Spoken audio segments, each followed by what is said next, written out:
Hello friends. अभी गर्मी का सीज़न है और इस टाइम पौधे में अच्छी फ्लावरिंग आप लेना चाहते हैं तो इसके लिए बहुत ही ज़रूरी 3 खाद बताऊंगी जिससे आपके पौधे की ग्रोथ कंटिन्यू होगी।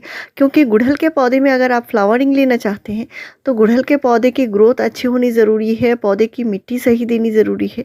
और आपके पौधे में अगर फ्लावरिंग नहीं हो रही है तो आप फ्लावरिंग के लिए अलग से बाज़ार से फ्लावरिंग के लिए फर्टिलाइज़र देने की बिल्कुल ज़रूरत नहीं है। आप घरेलू होममेड खाद दीजिए, इसी से पौधा अच्छे से अच्छा फ्लावरिंग करेंगे।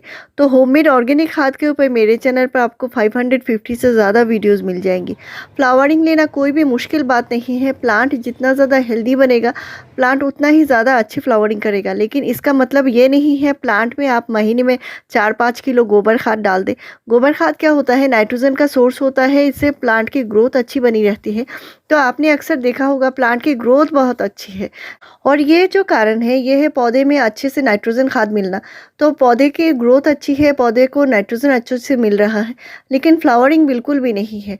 फ्लावरिंग के लिए और भी कई सारे कारण भी होते हैं, लेकिन प्लांट को अच्छी पोटेशियम खाद भी चाहिए, फास्फोरस भी चाहिए अच्छे जड़ों की मजबूती के लिए। प्लांट की ग्रोथ अच्छी होने के लिए और भी कई सारे चीज़ें चाहिए, जैसे माइक्रोन्यूट्रिएंट्स भी चाहिए। और इस तरह के माइक्रोन्यूट्रिएंट्स जो 16-17 तरह के न्यूट्रिशन आते हैं, इसमें आप सीवीड ग्रेन्यूल्स दे सकते हैं। कम से कम महीने में एक बार सीवीड ग्रेन्यूल्स जो आता है, यानी सामुद्रिक शैवाल से बनी हुई जो खाद है, वो आपको ऑनलाइन भी मिल जाएगी और आप नर्सरी से भी बाय कर सकते हैं। तो सीवीड ग्रेन्यूल्स एक माइक्रोन्यूट्रिएंट्स होता है और आपको कई सारे कंपनी के मिल जाएंगे। आप सीवीड ग्रेन्यूल्स आप मिट्टी में डाल सकते हैं और प्लांट के ऊपर स्प्रे करनी है बायोबिटा या सागरिका, दोनों में से कोई भी आप कर सकते हैं, दोनों ही माइक्रोन्यूट्रिएंट्स हैं। और भी कई सारे कंपनी के आपको मिल जाएंगे, इनमें से कोई भी आप अच्छे कंपनी का लेकर 1 ml 1 लीटर पानी में घोल के पूरे प्लांट के ऊपर स्प्रे करनी है। महीने में एक ही बार करेंगे उतना ही काफ़ी है, लेकिन इससे पहले आपको प्लांट को पहले से आपको मिट्टी में न्यूट्रिशन देनी होगी। और इसके लिए आप जो मिक्स खाद मैंने बताई है वो खाद आप दे सकते हैं। और मैंने और भी कई सारे जो ऑर्गेनिक खाद बताए हैं, उनमें से कोई भी आप खाद आपको मिट्टी में सबसे पहले देना होगा। यानी प्लांट जब खाद सोक करेगा यानी एब्जॉर्ब करेगा, तभी प्लांट को पूरा न्यूट्रिशन मिलेगा। जितने सारे हाइब्रिड गुड़हल के प्लांट हैं आप देख सकते हैं, इनको अच्छा न्यूट्रिशन चाहिए, तभी ये अच्छे फ्लावरिंग करते हैं और ग्रोथ भी करते हैं। अभी आपके जितने सारे हाइब्रिड गुड़हल के प्लांट हैं, इनको 4 से 5 घंटे की धूप में रखिए। दोपहर की तेज़ गर्मी में नहीं रखना है, नहीं तो पौधे स्ट्रेस में आ जाते हैं और फ्लावरिंग कम करते हैं। तो पौधे को गर्मी से परेशानी ना हो, इसके लिए आप प्लांट को शाम को अच्छे से स्प्रे कीजिए पानी की तेज़ धार से। और ये जो पानी होगा, वो ये पानी जब थोड़ा सा ठंडा हो जाए, यानी आप जिस भी किसी पानी का इस्तेमाल कर रहे हैं वो पानी थोड़ा सा ठंडा हो जाए और इसके बाद प्लांट को स्प्रे कीजिए, ये अच्छा रिज़ल्ट आपको मिलेगा। और अब सुबह सुबह आपको प्लांट में पानी देनी है तो बहुत जल्दी से दे दीजिए। 9-10 बजे आपको बिल्कुल भी पौधे में पानी नहीं देना है और दोपहर की तेज़ गर्मी में बिल्कुल नहीं देना है। तो ये और एक ठंडी खाद है जिससे पौधे को अच्छी मात्रा में नाइट्रोजन मिलेगा। यानी आपको प्लांट में बार बार गोबर खाद अभी डालने की ज़रूरत नहीं है।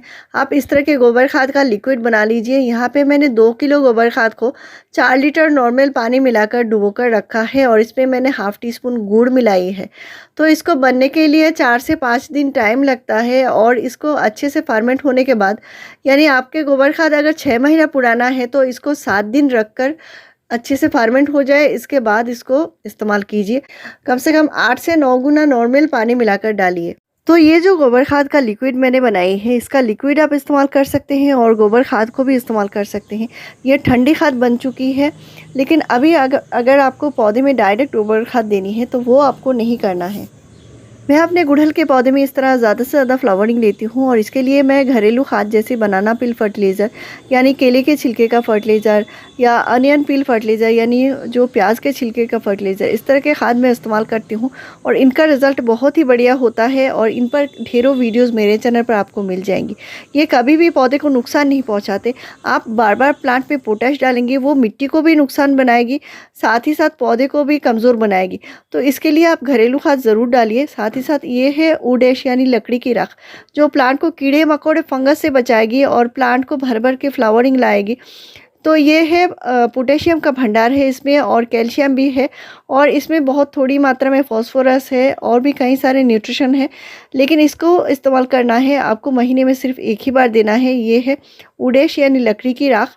अगर आपके पास उडेश नहीं है तो आप कंडे या उपले को जलाकर भी उडेश दे सकते हैं, या गार्डन के जितने सारे पत्ते स्टेम्स पड़े हैं उनको सुखाकर भी आप पाउडर बनाकर इस तरह उडेश का इस्तेमाल कर सकते हैं। ये मिट्टी में अगर कीड़े मकोड़े लगे हैं वो भी चले जाएंगे। अगर प्लांट में बार बार फंगस लग रही है तो भी चले जाएंगे। प्लांट पे अगर फंगस लग जाती है तो भी प्लांट में अच्छी फ्लावरिंग आप नहीं ले पाएंगे, और जड़ों में अगर प्रॉब्लम आ जाती है तो भी गुड़हल के पौधे बहुत ही जल्दी ख़राब हो जाते हैं। प्लांट में कभी भी अच्छी फ्लावरिंग नहीं होती। तो उडेश का इस्तेमाल करना है महीने में एक बार। आप 1 टीस्पून जो जितने सारे गुड़हल के पौधे हैं उनमें इस्तेमाल कर सकते हैं।